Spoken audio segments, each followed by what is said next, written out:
नमस्कार, आप देख रहे हैं सत्य हिंदी पर 2 बजे का न्यूज बुलेटिन और मैं हूं आपके साथ निकिता। यूएन की रिपोर्ट में दावा लाल किले पर हुए धमाके के पीछे अलकायदा से जुड़ा ग्रुप था। खड़गे की रैली के बाद शुद्धिकरण कार्यक्रम पर संसद में हंगामा, नड्डा ने की निंदा। इतिहास में पहली बार लोकसभा की कार्यवाही की शुरुआत वंदे मातरम से हुई। संसद भवन के बाहर सरकार और विपक्ष आमने सामने, जमकर हुई नारेबाजी। पवन खेड़ा के नेतृत्व में विपक्षी सांसदों का हाथों में खिलौना बंदर लिए प्रदर्शन। मीडिया रिपोर्ट्स के मुताबिक संयुक्त राष्ट्र सुरक्षा परिषद की मॉनिटरिंग टीम की एक रिपोर्ट में नवंबर 2025 में दिल्ली के लाल किले के पास हुए घातक धमाके को अल-कायदा इन दी इंडियन सब कॉन्टिनेंट यानी AQIS से जोड़ा गया है। गौरतलब है कि 10 नवंबर को वाहन में रखे आईईडी के विस्फोट में 11 लोगों की मौत हुई थी। एनआईए ने पहले ही जांच में हमले को AQIS से प्रेरित मॉड्यूल से जोड़ा था। वहीं यूएन की रिपोर्ट में कहा गया है कि AQIS अब एक बिखरे समूह से संगठित क्षेत्रीय आतंकी नेटवर्क बन रहा है और छोटे विकेंद्रीकृत सेल के जरिए काम कर रहा है। रिपोर्ट में बांग्लादेश में नए ऑपरेशनल सेल बनाने की कोशिशों पर भी चिंता जताई गई है। यूएन ने आतंकियों द्वारा AI के बढ़ते इस्तेमाल को लेकर भी चेतावनी दी है। रिपोर्ट के मुताबिक आतंकी संगठन प्रचार और दूसरी गतिविधियों के लिए AI टूल्स का इस्तेमाल बढ़ा रहे हैं। यह आकलन दक्षिण एशिया में बदलते आतंकी नेटवर्क को लेकर नई चिंता पैदा करता है। उत्तराखंड के हल्द्वानी में कांग्रेस अध्यक्ष मल्लिकार्जुन खड़गे की जनसभा के बाद मंच का कथित शुद्धिकरण किए जाने पर बड़ा राजनीतिक विवाद खड़ा हो गया है। 8 अगस्त को खड़गे ने रामलीला मैदान में जनसभा की थी। इसके बाद 11 अगस्त को श्री राम सेना धर्मार्थ सेवा न्यास नाम के संगठन ने उसी मंच पर यज्ञ और वैदिक मंत्रोच्चार किया। कांग्रेस ने इसे दलित समाज से आने वाले खड़गे का अपमान और सामाजिक भेदभाव बताया है। प्रदेश कांग्रेस अध्यक्ष गणेश गोदियाल ने मामले की जांच और कार्रवाई की मांग की है। वहीं संगठन का कहना है कि शुद्धिकरण किसी व्यक्ति के खिलाफ नहीं बल्कि रामलीला मंच की धार्मिक और सांस्कृतिक परंपरा बनाए रखने के लिए किया गया। बीजेपी ने भी संगठन से किसी संबंध से इनकार किया और कांग्रेस पर राजनीतिक लाभ के लिए आरोप लगाने की बात कही। वहीं इस घटना ने 2027 के विधानसभा चुनाव से पहले उत्तराखंड की राजनीति को और गरमा दिया है। राज्यसभा में कांग्रेस अध्यक्ष और विपक्ष के नेता मल्लिकार्जुन खड़गे ने उत्तराखंड के हल्द्वानी में अपनी रैली के बाद हुए कथित शुद्धिकरण कार्यक्रम का मुद्दा उठाया। खड़गे ने कहा कि उन्होंने रामलीला मैदान में सरकार से जुड़े मुद्दों पर बात की थी और किसी धर्म या समुदाय का नाम नहीं लिया। इसके बावजूद रैली के बाद मंच पर हवन कर शुद्धिकरण किया गया। उन्होंने सवाल उठाया कि क्या लोकतंत्र में विपक्ष के नेता के साथ ऐसा व्यवहार उचित है। खड़गे ने इसे समाज को जाति और धर्म के आधार पर बांटने की कोशिश बताया और कहा कि यह हिंदू धर्म के भी खिलाफ है। खड़गे ने राज्यसभा में बोलते हुए कहा कि मैं इस मुद्दे को राजनीतिक नहीं बनाना चाहता। मैं इस सदन में कई सालों से हूँ। मैं अनुसूचित जाति से आता हूँ और दलित हूँ। ये बोलकर मैंने आज तक किसी के सामने यह नहीं कहा कि मेरी मदद करो या मेरी रक्षा करो। मुझ में लड़ने की ताकत है और मैं लड़ता भी हूँ, लेकिन आप मुझे अछूत की तरह मानकर शुद्धिकरण करते हैं और मेरा अपमान करते हैं। इस मुद्दे पर राज्यसभा में हंगामा भी हुआ। केंद्रीय मंत्री JP नड्डा ने घटना को दुर्भाग्यपूर्ण बताया और कहा कि बीजेपी ऐसी किसी गतिविधि का समर्थन नहीं करती। नड्डा ने कहा कि खड़गे जी ने जो कहा वह वाकई दुखद है, न सिर्फ कांग्रेस पार्टी के लिए बल्कि हम सभी के लिए। बीजेपी ऐसी गतिविधियों का समर्थन नहीं करती, कभी नहीं, लेकिन हम इसकी जांच करेंगे। उन्होंने सदन को भरोसा दिलाया कि घटना की जांच की जाएगी और कहा कि बीजेपी के राष्ट्रीय अध्यक्ष इस मामले को देखेंगे। नड्डा ने कहा कि मैं इसकी निंदा करता हूं। राष्ट्रीय अध्यक्ष इस पर ध्यान देंगे। यह हम सभी के लिए बहुत खेद की बात है कि आपकी भावनाएं आहत हुई। कांग्रेस अध्यक्ष मल्लिकार्जुन खड़गे की रैली के बाद हल्द्वानी के रामलीला मैदान में हुए शुद्धिकरण हवन को लेकर कांग्रेस सांसद कुमारी शैलजा ने बीजेपी पर तीखा हमला बोला है। ANI से बात करते हुए शैलजा ने कहा कि बीजेपी RSS की विचारधारा के लिए यह शर्म की बात है। उन्होंने आरोप लगाया कि एक तरफ बीजेपी तिरंगा यात्रा और देशभक्ति की बात करती है, वहीं दूसरी तरफ विपक्ष के नेताओं के साथ समानता के संवैधानिक सिद्धांत का खुलेआम उल्लंघन किया जा रहा है।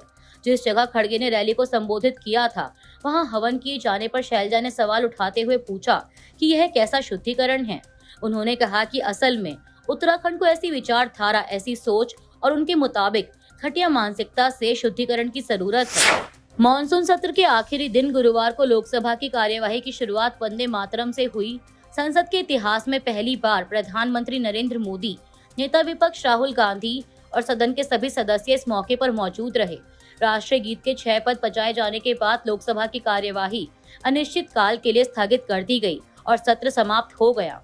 यह घटनाक्रम वंदे मातरम को कानूनी सुरक्षा देने वाले कानून को राष्ट्रपति की मंजूरी मिलने के कुछ दिनों बाद हुआ। कानून के तहत राष्ट्रीय गीत गाने में जानबूझकर बाधा डालना दंडनीय अपराध होगा। पूरा मानसून सत्र नीट आंदोलन में छात्रों पर पुलिस कार्रवाई और राम मंदिर दान में कथित अनियमितताओं जैसे मुद्दों पर हंगामे की भेंट चढ़ता रहा। आखिरी दिन भी मकर द्वार पर सरकार और विपक्ष ने एक दूसरे के खिलाफ प्रदर्शन और नारेबाजी की। गुरुवार को संसद भवन के मकर द्वार के सामने सरकार और विपक्ष के बीच जोरदार प्रदर्शन देखने को मिला। दोनों पक्ष हाथों में तख्तियां लेकर एक दूसरे के खिलाफ नारेबाजी करते नजर आए। सत्ता पक्ष के सांसद राहुल गांधी जवाब दो के प्ले कार्ड लिए थे, जबकि विपक्ष चंदा चोर गद्दी छोड़ के नारे लगा रहा था। टीएमसी सांसद महुआ मोइत्रा ने सत्ता पक्ष पर निशाना साधते हुए कहा कि क्या आपने ऐसा कभी देखा है? पिछले 12 साल से सत्ता में रहने वाली सरकार संसद में नेता प्रतिपक्ष के खिलाफ मुर्दाबाद के नारे लगा रही है। उनकी हालत ऐसी हो गई है कि प्रधानमंत्री और गृह मंत्री संसद में आने से डर रहे हैं। कल सीढ़ियों पर इंटरव्यू दिया गया। प्रधानमंत्री पूरे सत्र में एक भी दिन संसद नहीं आए। आज मॉनसून सत्र का आखिरी दिन है और ट्रेजरी बेंच हमारे साथ मुकाबला कर रही है और आज सीढ़ियों पर खड़ी है। केंद्रीय मंत्री गिरिराज सिंह ने राहुल गांधी पर तीखा हमला बोला है। उन्होंने कहा कि लोकसभा में नेता प्रतिपक्ष राहुल गांधी संसदीय मर्यादा का पालन करने की बजाय अपनी मनमानी करते हैं। गिरिराज सिंह ने कहा कि वह लोकसभा में नेता प्रतिपक्ष हैं और कहते हैं कि चैलेंज करता हूं, किस बात की चुनौती दे रहे हैं? संसदीय व्यवस्था की अपनी मर्यादा होती है। क्या आप अमित शाह से तुलना करेंगे? अमित शाह ने अनुच्छेद 370 हटाने, 35 खत्म करने और CAA लागू करने जैसे बड़े फैसले करके दिखाए हैं। आप देश में आतंक फैलाना चाहते हैं। आप अर्बन नक्सल की भूमिका में हैं। अगर हिम्मत है तो संसदीय व्यवस्था के मुताबिक बात कीजिए और दूसरों की बात भी सुनिए। आप हिट एंड रन की राजनीति करते हैं। गिरिराज सिंह ने कहा कि राहुल गांधी नीट पर चर्चा से बच रहे हैं और पैलेट गन समेत दूसरे राज्यों के मुद्दों पर चर्चा से भी घबरा रहे हैं। उन्होंने कांग्रेस पर भी निशाना साधा और कहा कि वरिष्ठ नेता राहुल गांधी की चमचागिरी में लगे हैं।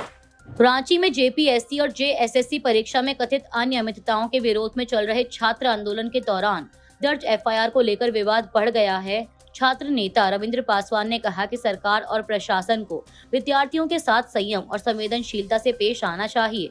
उन्होंने कहा कि अगर किसी ने प्रदर्शन के दौरान कानून व्यवस्था बिगाड़ने की कोशिश की है तो उसकी पहचान कर कार्रवाई होनी चाहिए, लेकिन सभी प्रदर्शनकारियों को जिम्मेदार ठहराना गलत है। पासवान ने बताया कि छात्रों के प्रतिनिधि मंडल की मंत्री के साथ 2 दौर की बातचीत हुई है।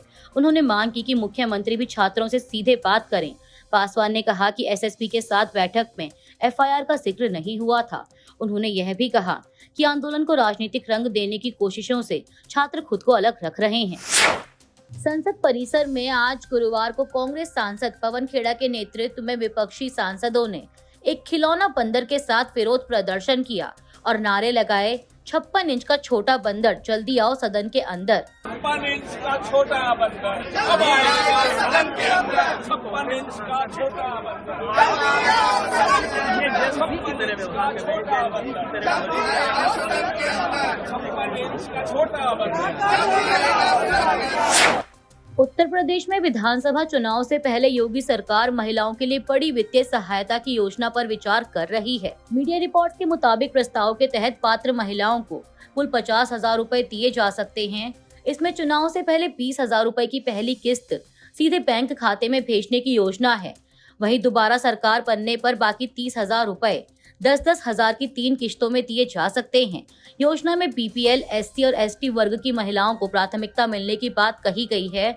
12 लाख रुपए तक की सालाना आय वाले परिवारों की महिलाएं भी दायरे में आ सकती हैं। इसके अलावा करीब 1.18 करोड़ पेंशन भोगियों की मासिक पेंशन में 500 रुपए बढ़ाने और मेधावी छात्राओं के लिए फ्री स्कूटी योजना का भी प्रस्ताव है। हालांकि इन योजनाओं पर अभी आधिकारिक मंजूरी का इंतजार है। ईरान के इस्लामिक रेवोल्यूशनरी गार्ड कॉर्प्स यानी IRGC के एक वरिष्ठ सलाहकार मोहम्मद रजा नकवी ने बड़ा बयान दिया है। उन्होंने कहा कि ईरान अमेरिका के साथ युद्ध को लंबे समय तक खींच सकता है, यहां तक कि राष्ट्रपति डोनाल्ड ट्रंप का मौजूदा कार्यकाल खत्म होने तक। नकवी के मुताबिक इसका मकसद अमेरिका को इतना नुकसान पहुंचाना है कि भविष्य में कोई भी देश ईरान पर हमला करने से पहले इसकी कीमत समझे। उन्होंने दावा किया कि ईरान अभी युद्ध में खुद को जीतता हुआ मानता है, लेकिन उसका अंतिम लक्ष्य हासिल नहीं हुआ है। नकवी ने यह भी कहा कि ईरान हर दिन लॉन्च की जा रही मिसाइलों से ज्यादा मिसाइलें बना रहा है और जरूरत पड़ने पर सालों तक युद्ध जारी रख सकता है। हालांकि उन्होंने चेतावनी दी कि मिसाइलें खत्म होने पर भी ईरान अमेरिका के लिए गंभीर खतरा बना रह सकता है। पाकिस्तान के पूर्व गृह मंत्री शेख रशीद अहमद एक सार्वजनिक कार्यक्रम में प्रतिबंधित आतंकी संगठन लश्कर ए तैयबा यानी LET से जुड़े लोगों के साथ मंच साझा करने को लेकर विवादों में हैं। वायरल वीडियो में वह LET के सीनियर कमांडर खालिद मसूद संधू और संगठन की केंद्रीय सलाहकार समिति के सदस्य कारी मोहम्मद याकूब शेख के साथ नजर आए। कार्यक्रम में शेख रशीद ने LET प्रमुख हाफिज सईद की खुलकर तारीफ की और उनके समर्थन में बयान दिए। उन्होंने कहा कि मैं हाफिज साहब का गुलाम हूं। रशीद ने भारत के खिलाफ भी भड़काऊ बयान दिए और पाकिस्तान की ओर नजर उठाने पर गंभीर परिणाम भुगतने की धमकी दी। उन्होंने कहा कि वह पाकिस्तान और हाफिज सईद के साथ खड़े हैं। शेख रशीद 2020 से 2022 तक इमरान खान सरकार में गृह मंत्री रहे और अवामी मुस्लिम लीग के संस्थापक हैं। कॉकरोच जनता पार्टी यानी CJP के प्रवक्ता सौरभ दास ने आरोप लगाया है कि उनके परिवार को डराने और परेशान करने के लिए पुडुचेरी पुलिस की कार्रवाई केंद्र सरकार के इशारे पर की गई। दास ने दावा किया कि बुधवार को पुडुचेरी पुलिस उनके परिवार के घर पहुंची और कई सवाल पूछकर उन्हें परेशान किया। उन्होंने सोशल मीडिया प्लेटफॉर्म X पर सवाल उठाया कि यह कार्रवाई किसके आदेश पर और किस मकसद से की गई। सौरभ दास ने इसे केंद्रीय गृह मंत्री अमित शाह के हालिया पुडुचेरी दौरे से भी जोड़ा। उन्होंने कहा कि अमित शाह ने 2 दिन पहले पुडुचेरी में गृह मंत्री और उपराज्यपाल से मुलाकात की थी और पूछा कि क्या इसी बैठक में डराने धमकाने की रणनीति बनाई गई थी। दास ने आरोप लगाया कि पुडुचेरी की बीजेपी सरकार उनके परिवार को निशाना बना रही है। हालांकि इन आरोपों पर पुलिस या सरकार की ओर से कोई प्रतिक्रिया सामने नहीं आई है। फिलहाल के लिए इस बुलेटिन में सिर्फ इतना ही। 6 बजे फिर हाजिर होंगे देश दुनिया की बड़ी खबरों के साथ। तब तक के लिए देखते रहिए सत्य हिंदी। नमस्कार।